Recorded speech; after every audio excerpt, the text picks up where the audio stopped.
Okay, so I'm going to be walking you through this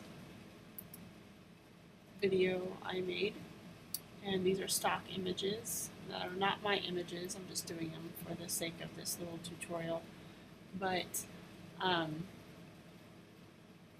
so first I start with just making a copy, and bear with me, I'm not used to, I'm used to speaking while I actually do it, but I hit Command J on an Apple to make a copy. I don't know what that is on an HP, but you have to make a copy, a new layer copy, I would suggest it. So Command J for an Apple, and then you go to the little circle selection marquee tool there, and then you make your selection here. This is something you'll probably have to do with the girls that you end up taking pictures of. Make your selection of the subjects. Go to select inverse, and then go make a new layer down at the bottom there, and then go up to solid color, and then fill it with black. Just click the black somewhere and click OK.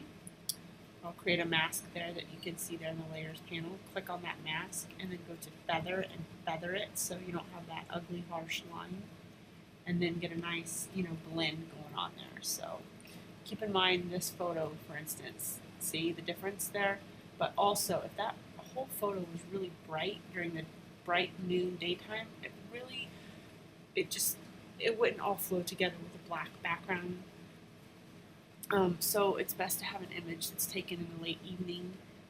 That way it's mostly the subjects that are illuminated with like a flash, and then the rest of it's fairly dark, so it just makes your life easier when it comes to editing. So I'm going to go over to the new other tab, which I already started a section here, and I just literally copy and pasted or dragged and dropped these two. And then I flipped one of them. As you can see there, it goes to go to image rotation there, flip one of them. And you can see a slight line there, but it's going to blend so easily because it's already dark in the background. So now I'm going to use the move tool. Flatten the image first, so less size. Move tool, click, drag over to the other tab, and then just drop. That's probably not going to be there when you do your images, but anyways. So there it is, and now you're going to resize it. I use Command T for a free transform, or you can just go to Edit and then go down to free transform right there. But Command T is quicker, and then just resize. Excuse me, I have a cold. Resize, to where it looks good, obviously, and then.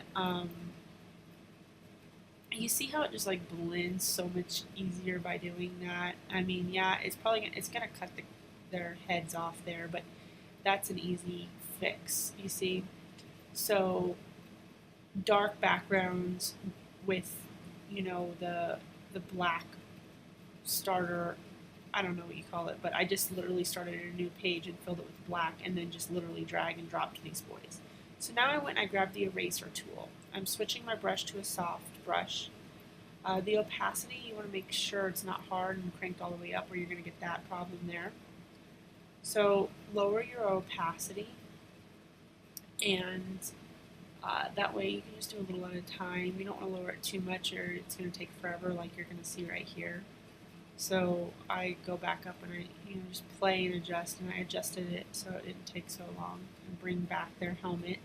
Make sure you're clicked on the appropriate layer, by the way.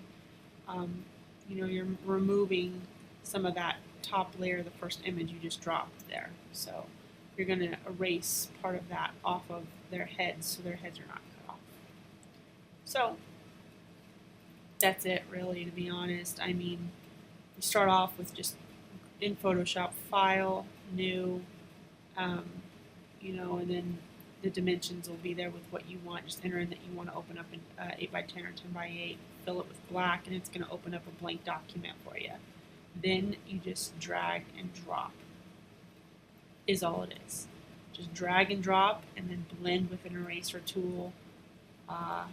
Just be careful, and then obviously with images like this where it's not completely black in the background like the other two, this one here, which is what you're going to probably be dealt with. You're going to have to, do that right there. You're going to have to make a selection and darken the edges and then drag and drop like I just showed you. So I hope this helps you. This is my second video ever. So this is practice for me myself because I want to do stuff like this for people. So I hope this helped you.